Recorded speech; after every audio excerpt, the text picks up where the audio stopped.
Chers téléspectateurs, bienvenue dans ce nouveau numéro d'Angle de vue à la découverte d'une personnalité que vous pensez déjà connaître. Et ce soir, nous recevons un homme aux 1000 facettes. Son parcours croise savoir académique, engagement culturel et sensibilité artistique.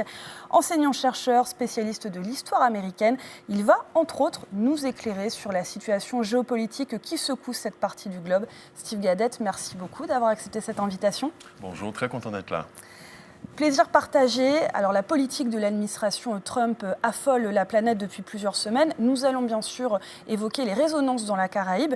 Parler également aussi de votre actualité culturelle, car je l'ai dit, vous avez 1001 facettes.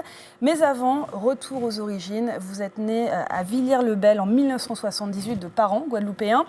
Votre père était contrôleur de train, votre maman travaillait à la poste. Vous n'avez pas de souvenir de cette période passée en région parisienne, car dès l'âge de 3 ans, vous avez été ramené en Guadeloupe chez votre grand-mère, où vous avez aussi découvert la vie à la campagne, entouré d'ailleurs de votre aïeul, votre grand-mère, votre maman. Qu'est-ce que vous retenez justement de cette enfance passée avec 3 générations de femmes sous le même toit? Déjà, c'était des femmes affairées. C'est des femmes avec qui je pouvais parler, surtout mon aïeul. J'ai connu mon aïeul, c'est-à-dire la mère de ma grand-mère, et j'ai connu aussi la grand-mère de ma grand-mère. Oui. C'est-à-dire la mère de mon aïeul, je l'ai connue. Elle me faisait un peu peur, mais j'ai eu l'occasion de l'approcher, et c'est quelqu'un dont les parents avaient connu plus ou moins l'esclavage. Donc ça remonte. Mais c'est une femme, mon aïeul, qui prenait le temps de me dire la Guadeloupe de ses jours, la Guadeloupe des années 30, 40. Elle m'a beaucoup appris, que ce soit sur la langue ou sur la façon dont nos gens vivaient. Alors, entre-temps aussi, vos parents ont divorcé. Vous avez peu vu votre père aussi dans les années qui ont suivi. Donc, c'est aussi votre mère qui a pourvu à votre éducation. Votre maman qui était une femme assez ferme, m'avez-vous dit? Oui, c'est une femme courageuse, intelligente, c'est une femme loyale, mais qui, comme elle me le disait souvent, c'est papa et maman, donc dès qu'elle était obligée de rester avec nous. Je conçois que c'était pas simple, et mon père, émotionnellement, était dans ma vie. Mon père, j'ai toujours su qui c'était. Mon père était très affectueux avec moi quand il me voyait. C'était un homme qui me disait qu'il m'aimait. Il me conseillait quand il le pouvait. Donc, on ne se voyait pas tout le temps, mais il était toujours dans ma vie. Il n'y a pas eu de manque, en tout cas. Pas eu de manque de cette figure Non, pas masculine. de cette figure. Et j'avais d'autres hommes aussi très présents dans ma vie. Mon grand-père, mon oncle, qui est un homme assez connu en Guadeloupe, c'est Harry Durimel. C'est un de mes héros. C'est quelqu'un qui m'inspire beaucoup. Mon oncle aussi était un horizon. C'est quelqu'un que je me disais, quand je serai grand, je vais être un peu comme lui, quoi. Alors, en attendant, à cette époque, vous êtes un écolier un brin timide. Vous m'avez dit assez distrait, voire très rêveur. Ouais, j'étais un écolier rêveur, j'étais un écolier au collège et au lycée. J'avais pas une grande confiance dans mes capacités intellectuelles. Mes filles, lorsqu'on est retourné sur des bulletins de trimestre, où elles voyaient que je rassemblais des points pour être sûr que j'aurais eu 11 de moyenne ou 12 de moyenne. Mes filles se moquaient de moi. Je dis, les filles, l'essentiel, c'est d'être persévérant, d'accord? Je n'étais pas une lumière, mais j'ai persévéré. Qu'est-ce qu'écrivaient vos professeurs à l'époque en termes d'observation? Vous vous souvenez C'était un peu mieux, passable, doit se concentrer, garçon intelligent, mais... Il y a toujours le petit mais, bon, ça va, que vous avez finalement su transformer. Alors, à l'époque du lycée, vous souhaitez être journaliste, mais l'école coûte cher. Donc, vous orientez finalement en licence d'anglais, qui vous emmène d'ailleurs en Martinique, pour suivre vos études en Martinique. Alors, le choix de l'anglais n'est pas hasardeux, puisque vous venez de faire un voyage linguistique aux États-Unis, à Atlanta, plus précisément au sein d'une famille noire américaine. Ça, c'était en 1995. Et vous me dites que ce jour-là, vous découvrez un nouveau monde. Vous m'avez même dit que vous découvrez une autre façon d'être noir. Tout à fait. J'aimerais que vous nous expliquiez ça. J'avais eu l'occasion d'aller en France et j'avais vu, il y a des façons d'être noir en France. Mais là, j'ai découvert des familles qui ont pignon sur rue, qui, soit quand elles ont des moyens, elles sont très à l'aise, ou quand elles ont un peu moins de moyens, elles sont propriétaires de leur logement. Il y a une façon de s'adresser. Par exemple, quand on rentre dans la maison, ils vont dire « Peace, how are you ?» Ils vont dire « Paix, comment vas-tu ?» Enfin, je découvre une autre façon d'être noir, une autre façon aussi de s'amuser, qui n'est pas en contradiction avec ce que je connais, mais qui élargit mon spectre de ce que ça veut dire d'être noir. Oui. Vous-même, à cette époque, vous n'avez pas de problème avec votre identité, justement, caribéenne, afro-descendant? On va dire que politiquement, je ne suis pas encore éveillé. Je suis un gamin de... Quel âge que j'ai? De 95. Je suis un gamin de 16-17 ans. Mon éveil politique n'a pas encore eu lieu. Mon père m'a passé des choses, donc il y a des choses que je connais. Mais on ne peut pas dire que je sois en crise. Je suis un garçon qui est quand même dans une société coloriste, donc qui reçoit des colibés.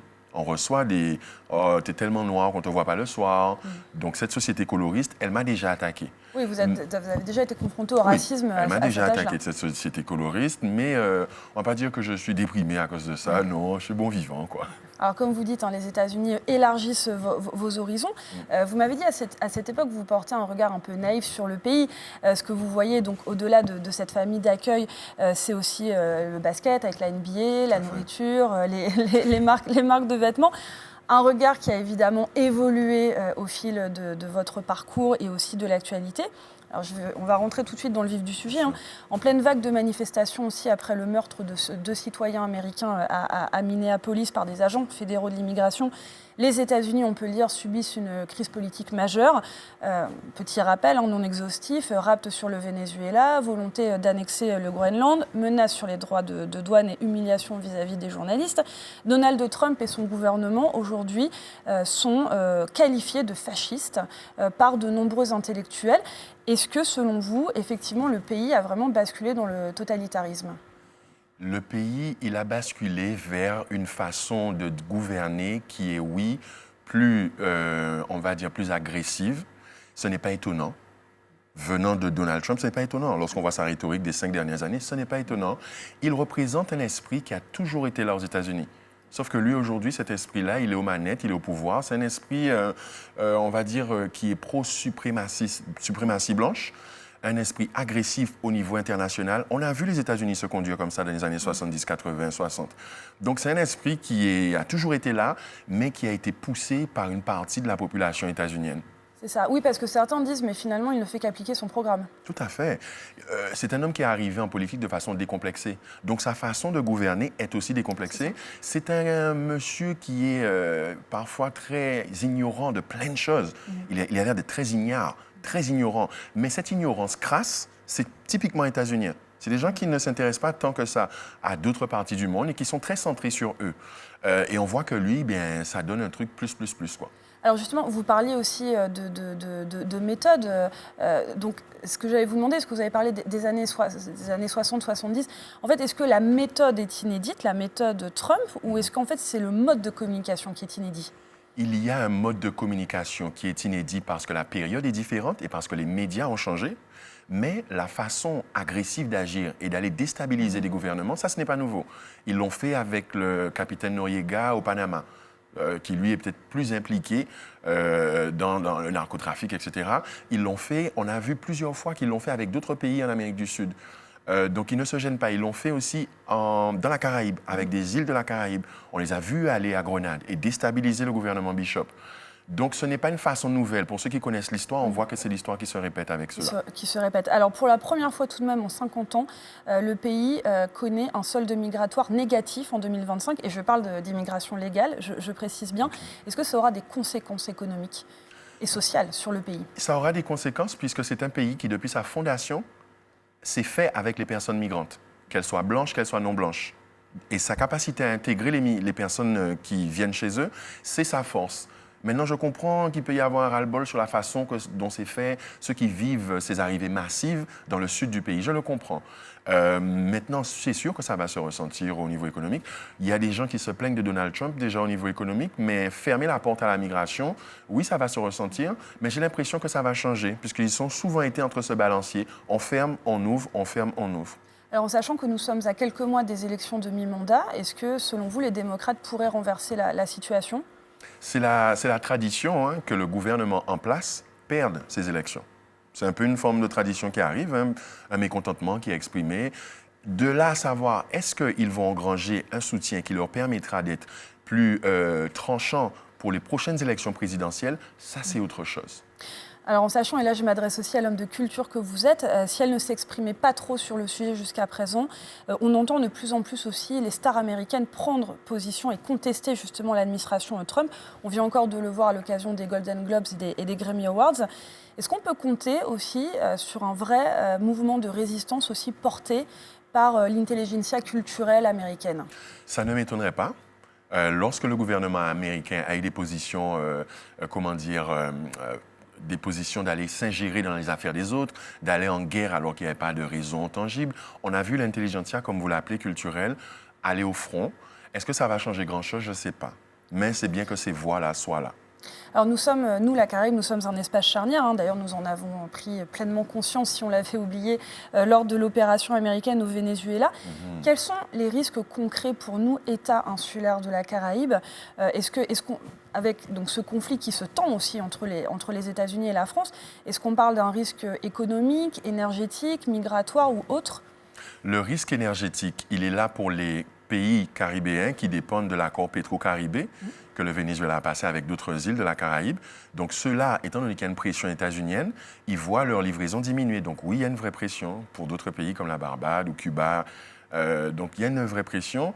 Maintenant, ce à quoi je pense, on ne va pas voir, à mon avis, d'invasion, comme on a vu dans les années 80. Ils n'ont pas hésité à envahir les pays. Alors ce que j'allais vous dire, parce que certains bon, si on fait un peu de politique fiction, vous disent oui, mais rien n'empêche Trump d'aller mettre des navires américains dans les ports caribéens. C'est sûr que la présence des navires états-uniens va sûrement augmenter, ou elle est déjà là, ils sont déjà là. Mais je ne crois pas qu'on va avoir des invasions comme on a vu dans les années 80. Il va y avoir une vraie pression sur tout ce qui est narcotrafic, oui, bien qu'ils utilisent ça aussi comme prétexte pour pouvoir torpiller des bateaux vénézuéliens, on l'a vu. Mais la pression, voilà, sur le narcotrafic, la présence américaine et la déstabilisation économique des pays qui dépendent de certaines choses, quoi. Et plus largement, ce qui se passe actuellement aux États-Unis profite-t-il aux partis, notamment aux partis d'extrême droite en France, puisque nous-mêmes, nous sommes aux portes d'une nouvelle élection présidentielle avec des extrêmes qui montent. Est-ce que vous pensez que ce qui se passe aux États-Unis,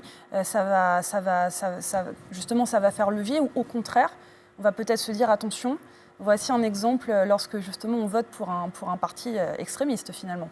Je ne suis pas un fin analyste politique, mais j'ai l'impression que ça va mettre de l'eau au moulin.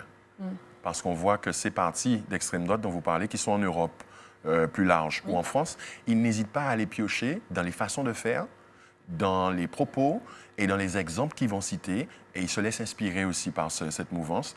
Donc, j'ai l'impression que ça peut aider, oui. Alors, vous parliez justement de l'histoire qui se répète, et puis vous êtes également aussi professeur à l'université.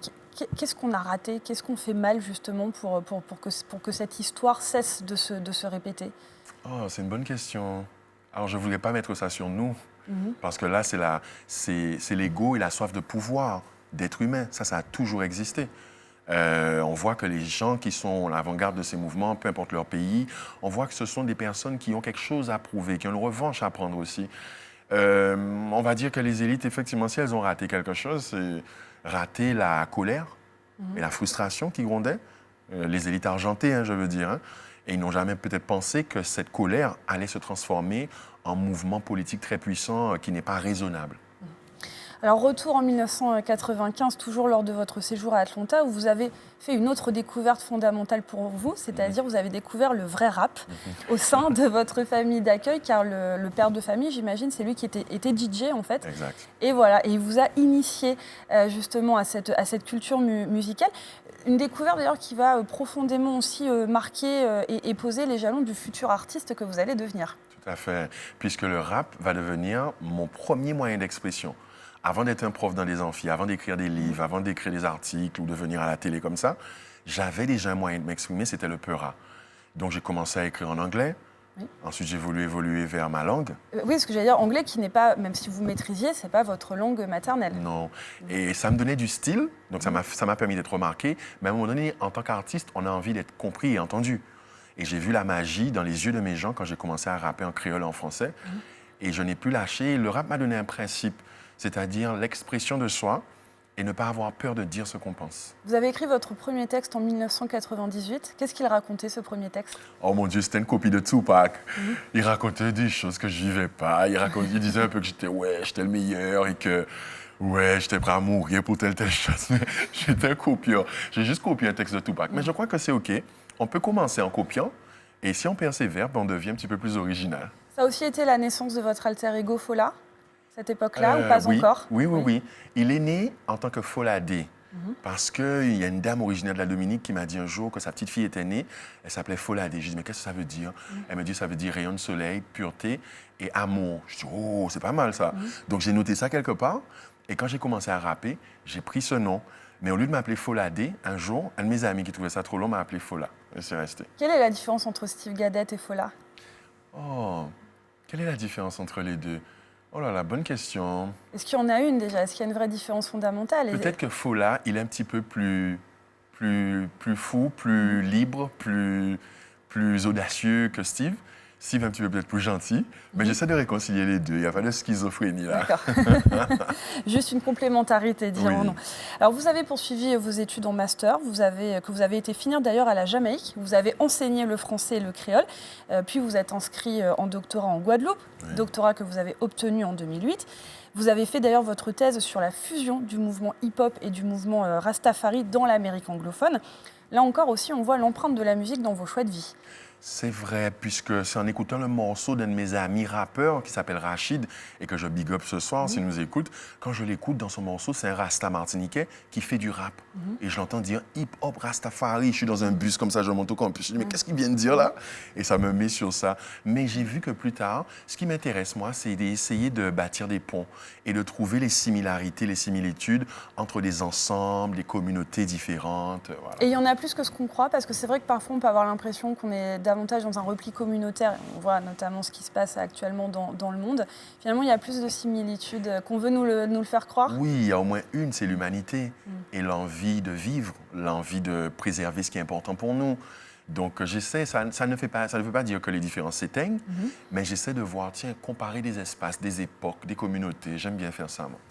Alors vous êtes docteur en langue et littérature étrangère, titulaire d'un diplôme d'études approfondies en société de la Caraïbe et de l'Amérique du Nord et latine, mention anglophone, j'ai bon. C'est bon, c'est parfait. C'est bien ça. Donc après l'obtention justement de vos diplômes, vous êtes en poste en Guadeloupe pendant 2 ans, puis vous passez par la case chômage. Et là, vous m'avez dit à cette époque, c'est un peu la désillusion, car vous pensiez aussi que vos diplômes, qui sont les diplômes, je dirais un peu le summum du parcours universitaire, allaient justement vous prémunir de cet écueil, en fait, de l'écueil du chômage. Bien sûr, quand on grandit aux Antilles, on sait que le chômage nous attend. Hein. On le sait en tant que jeune. Mais on fait tout pour s'en prémunir. Peut-être que dans une autre matière, dans d'autres disciplines, j'aurais moins galéré. Oui. Finalement, là, c'était trop pointu. Peut-être que c'est les sciences humaines, oui. Les sciences humaines qui nous amènent dans un no man's land. Mais moi, ce que j'ai toujours voulu, c'était devenir enseignant-chercheur à la fac. Quand je ne pouvais pas être journaliste, je me suis dit, je veux revenir à la fac et faire ça, un métier où je peux enseigner, mais pas être tout le temps devant les élèves, parce que je ne veux pas. Mais où je peux voyager, où je peux écrire, créer des choses, oui. Mais c'est vrai que c'est une désillusion, mais je crois que ça a été aussi très formateur pour moi, parce que quand je suis devenu enseignant, dans la salle de cours, étant donné que j'ai été tatoué par le chômage, je ne suis pas un enseignant comme les autres. Hein, je ne dis pas ça pour me différencier, mais je suis conscient de la réalité qui attend mes étudiants. Donc, on travaille à partir de cette réalité aussi, des compétences très pratiques. En sachant que, comme on dit, il ne faut pas blâmer une contrariété, puisque c'est aussi lors de cette période creuse que vous avez commencé à écrire. Et que donc, vous avez justement développé une autre de vos casquettes. Alors, depuis, vous avez signé une vingtaine d'ouvrages réunissant des romans, des nouvelles ou encore des essais. Vous avez une plume engagée, sachant aussi que vous êtes proche de mouvements aussi activistes. Vous avez cette fibre militante, tout en prônant la réconciliation. Et ça, c'est important. Votre livre, d'ailleurs, coécrit avec Emmanuel de Rênal, Dialogue improbable entre un afrodescendant et un béquet, publié en 2022, a fait couler beaucoup d'encre. J'ai une première question. Lequel a convaincu l'autre d'écrire ce dialogue improbable à 4 mains? Déjà, je dirais que je ne prône pas la réconciliation. C'est important pour moi. Je ne prône pas une réconciliation béate. Par contre, je prône la franchise et le fait qu'on se parle de façon plus franche. C'est ce qui nous manque des fois au pays. Et je prône aussi une diversité idéologique. Hein? C'est pas parce que je crois en telle chose qu'on doit me forcer à agir de telle ou telle façon. Je veux pas de ça. Je prône une liberté de penser. Ça aussi, c'est important. Lequel a convaincu l'autre? Je sais qu'Emmanuel est venu vers moi et on a eu des batailles médiatiques. Il a écrit, j'ai écrit. C'est ça, en fait, vous êtes d'abord connu par tribune interposée. Exactement. Bataille médiatique. Ensuite, l'homme est venu vers moi me disant, mais tiens, ça serait bien qu'on se rencontre parce que la Martinique est malade de ça, justement. On ne se parle pas, on se voit qu'à travers les clichés. Je me suis dit, oh. En plus, c'était en plein mouvement activiste, je me suis méfié. Je me suis méfié comme la peste. Mais finalement, c'est un homme qui était sincère, qui voulait vraiment avoir accès à ce que je pensais. Donc, on a convenu de se rencontrer.